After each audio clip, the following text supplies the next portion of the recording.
Hey Waffle Gang, I do hope you're well. My name is Mark and today we're checking out some more Reddit stories, and if you do love a Reddit story, why not consider hitting that like, subscribe, maybe that notification bell too, and let's crack on with today's first story. Much love, guys. Now today's first story comes from Individual Taylor 767 from the Am I Overreacting subreddit. Only has a small update attached to it, but I was intrigued by the title. It says, "Am I overreacting? My girlfriend won't stop swapping out my real groceries with small versions of the items." It's basically what the title says. But the weird part is, she won't ever admit that it's her. She just sort of looks at me and pretends to be confused when I confront her. Basically, every few weeks I come home and some of my groceries are missing and replaced with miniature plastic versions of themselves. Come home from work and looking forward to a Coca-Cola? Oh great, my Coca-Cola is gone and there's a miniature plastic version. Break something small and need to tape it back together. Oh good, miniature duct tape. Make eggs and want some Tabasco? Oh great, miniature Tabasco. You get the point. Kind of funny, but pretty annoying too. So far, all fair play. Clearly my girlfriend thinks it's some sort of funny prank or practical joke. But the thing that's weirding me out is that she never acknowledges that it's her. Even when I start to get genuinely upset or frustrated, she insists that it's so strange that random objects are shrinking in our home. This all culminated to last night. Last night I came home and I'd been craving something sweet all day. So I started baking blueberry muffins, my genuine favorite treat for myself. I get everything together, preheat the oven, and I'm about to start making the batter when I open the cabinet and oh look, the flour is gone and replaced with a miniature bag of flour. Hahaha, so funny. I immediately call her and ask her where she put it, but she keeps playing dumb. I start making a slightly bigger deal about it, like, look, I went to the store to get fresh blueberries. I've been looking forward to this. Can you please tell me where the flour is? She won't drop the act. Like, what the hell? Before we ended the call, she slyly dropped, "As if you need more muffins," and hung up. Like, what the hell? I haven't called her back yet, so we haven't talked in over a day. I'm pretty mad at her over this. I went out of my way to do something special for myself and she wouldn't drop the act when I made it clear I was genuinely upset. Reddit, I know this sounds insane, but I'm genuinely considering breaking up over this. She clearly doesn't take my needs seriously. Do you think I'm overreacting? So I kind of left after this one, so you don't get the bag of flour afterwards. She just hangs up on you and you never get the food that you wanted. It's just, you just always have the miniature version. That's what you're left with from now on. I mean, what the hell's going on here? You would have thought if this is some kind of prank, which, you know, would annoy me after a while. I find it funny at first, don't get me wrong, but if it keeps happening, yeah, that'll get right on my tits.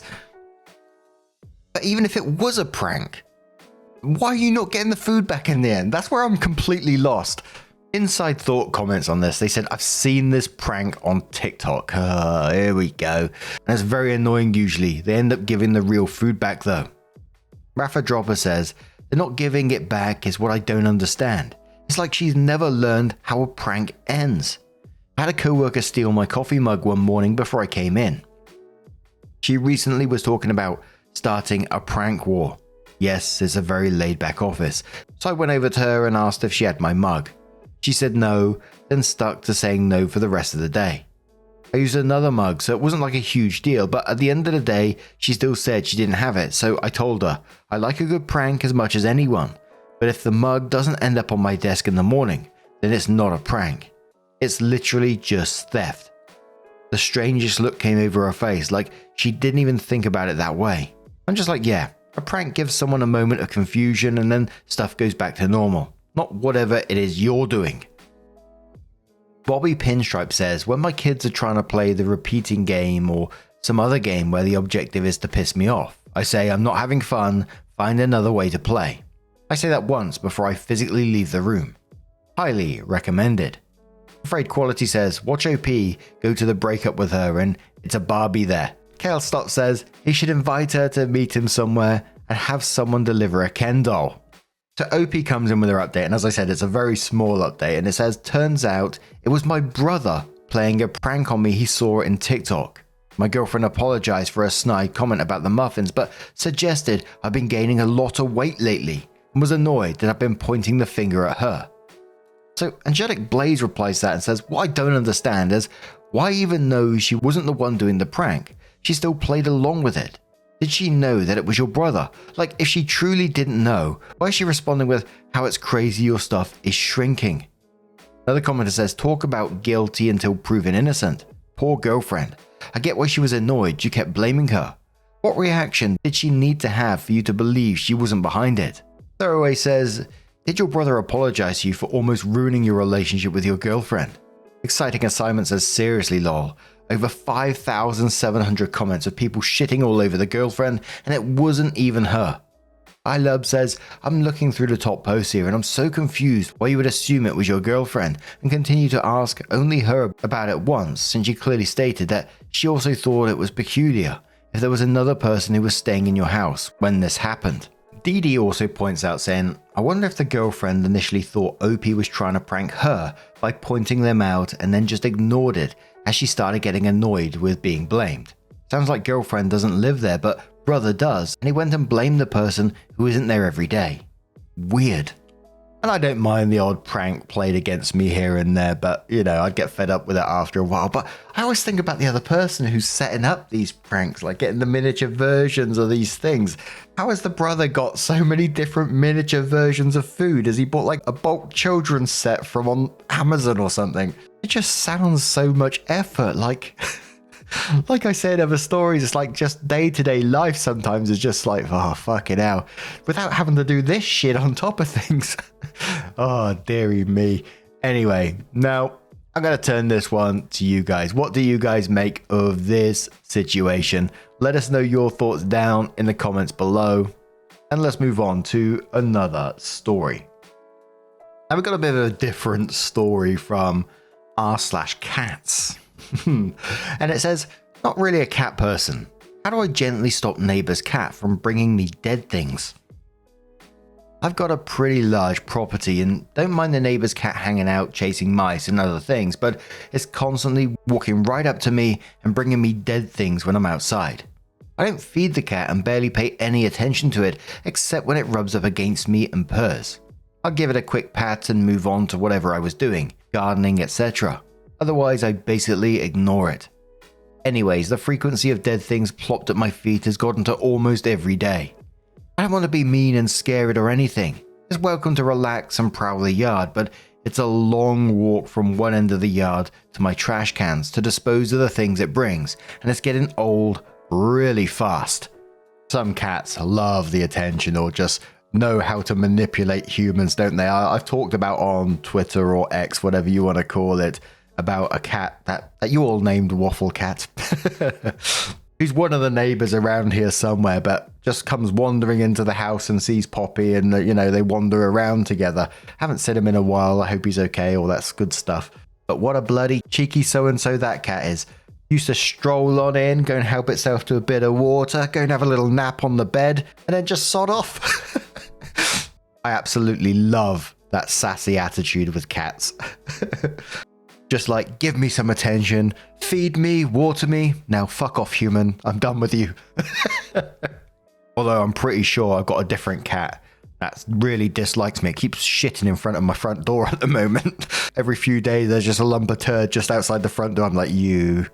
Anyway, Prestigious Beach says, many cats prefer to be left alone unless they specifically ask for attention. So you've probably been the perfect friend for this cat. Bringing you dead prey demonstrates that the cat loves you and is taking care of you by bringing you food.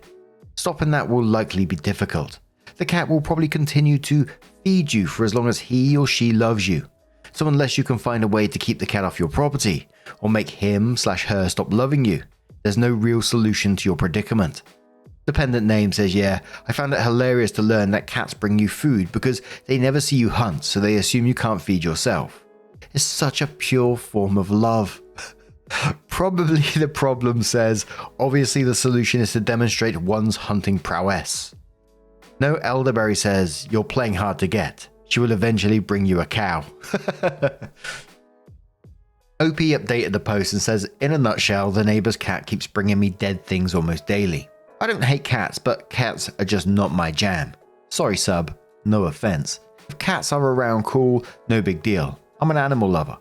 I have no issues with the cat itself. It's welcomed in my yard to do as it pleases, and I practically ignore it unless it goes out of the way to come up to me. I give it a quick pat or scritch and move on to the many things I have to do in my yard. I forgot to mention the actual issue is not that it brings me dead things, but the dead things it has brought me and I didn't find right away. Attract ants. Where I'm at, ants can pop up out of nowhere in the hundreds or more if dead things are not disposed of quickly. This summer I've been at war with ants and they're such a pain to deal with, especially if they're swarming the dead things left by the cat. Then lugging the dead thing way over to the trash cans is also a huge pain. I've been working hard to get the yard landscape the way I want it. I've planted specific flowers to attract birds, butterflies, small wildlife. It's gotten close to looking like a little sanctuary. It requires a ton of maintenance as I clean daily any seeds not eaten in the feeders, mowing, trimming, etc. The cat walking around in the yard is no issue for me, as it seems not to bother any of the small wildlife, except for mice, and seems to enjoy the yard versus its owner's yard for some reason. It's an older cat, and I don't think it's right to spray it with a water bottle or try to scare it or be mean to it as some suggested here. That's just not an option for me. I called my vet to get their advice, and he said to soak cotton balls one-on-one with food-grade vinegar and water and lightly dab my wrists, neck, ankles, shoes, etc. The vet said the vinegar is totally safe for the cats, but cats don't like the vinegar and will associate the scent with me, and in theory should stop approaching me and would likely give up trying to give me dead things.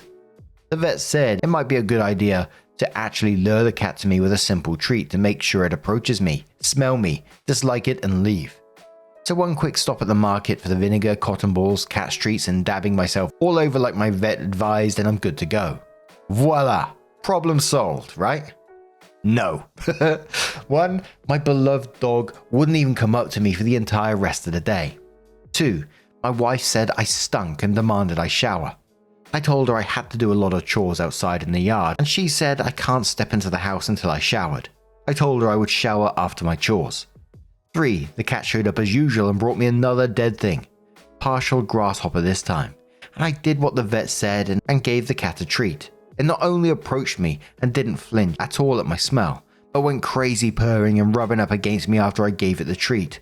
Like purring so hard I could feel the reverberations when it rubbed against my pant leg.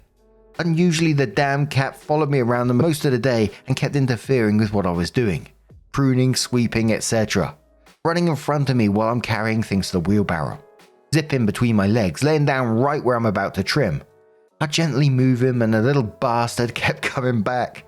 I'd make sure I'd hold my wrist out for it to smell, and that did jack shit. Cat didn't even care or seem to notice the vinegar smell. I did a lot of work in the yard, but still had more to do, so I was going to take a quick nap on the couch, and then get back to the yard, but my wife wouldn't have any of it and kicked me out. She told me to go nap near the pool in the nice shaded area I'd set up with lawn furniture and a hammock.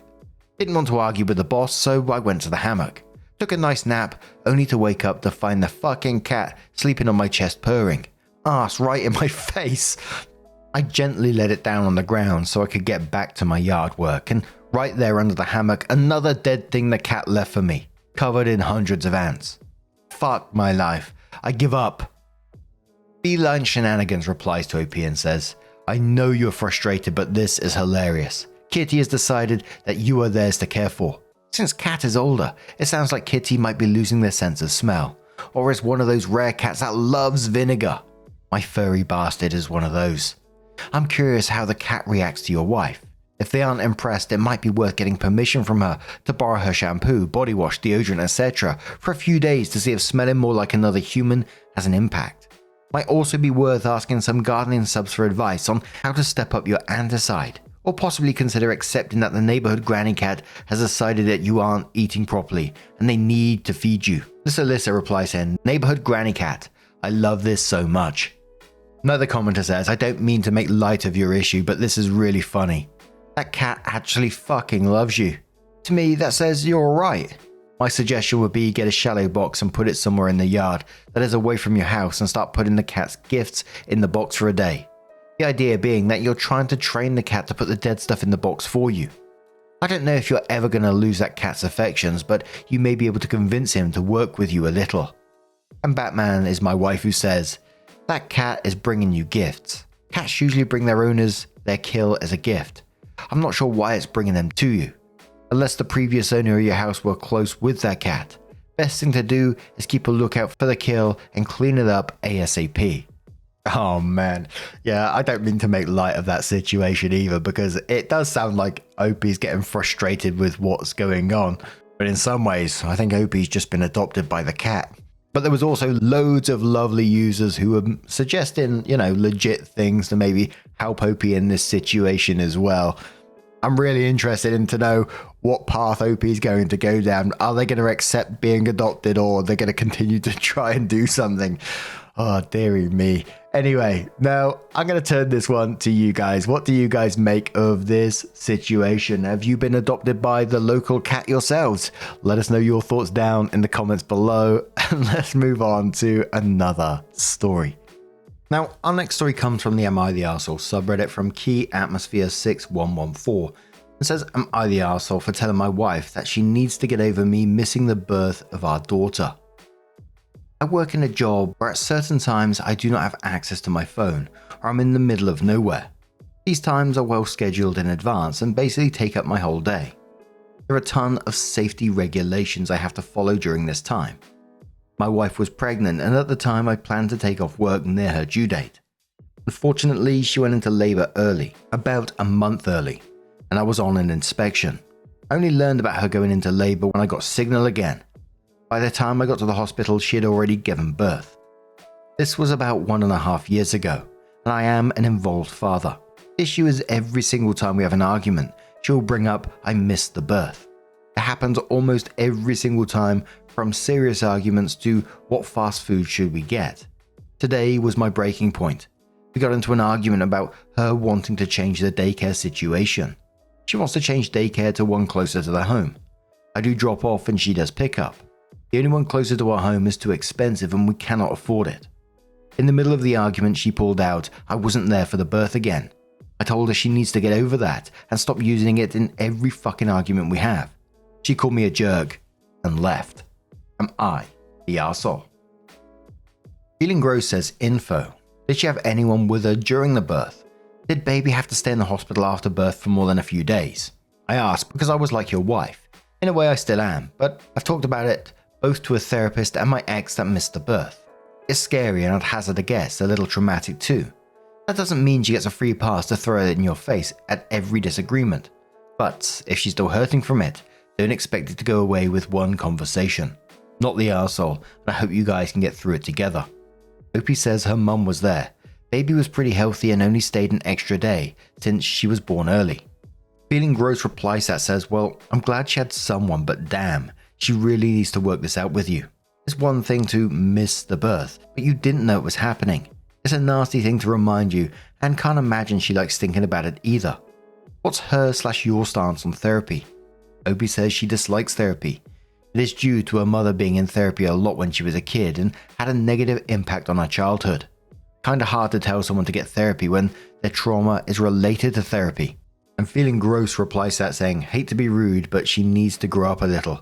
It'd be much worse for your little one to watch her use it as an excuse to hurt you and win an argument, or frankly watching your marriage fall apart because of resentment. Therapy doesn't have to be a long-term thing. Something's gonna give sooner or later. 12 Days Late says, does your work not have an emergency on-site person that can be reached in case of, well, an emergency? Opie says she didn't call my company. We do and they contact me, but she still didn't call them. No Words of Its Own says, what the fuck? She was not aware of this possibility. This is so weird. I'd have been frantically Googling headquarter phone numbers. Opie replies saying she was giving birth. I'm not surprised she didn't think to Google the company as she was in the middle of a surprise birth. Counting Worms replies saying, you didn't give her the number to call so she could get in contact with you. Opie says it's on the fridge. Still not surprised she didn't grab it on her way to the hospital. Like she's in the middle of a surprise birth. No Words of Its Own replies to that saying, the problem you have is that you're understanding of her situation, but she refuses to be understanding of your situation. You might just as well have reacted with anger because you were not informed of the birth. Mother, nurses, anybody could have called your company. But now I'm going to turn this one to you guys. What do you guys make of this situation? Let us know your thoughts down in the comments below. And just a huge thank you from the bottom of my heart for getting involved in today's stories. Your love, your support, your time always means the absolute world to me. So thank you so much for being involved, and hopefully I'll see you in the next one. Take care and much love.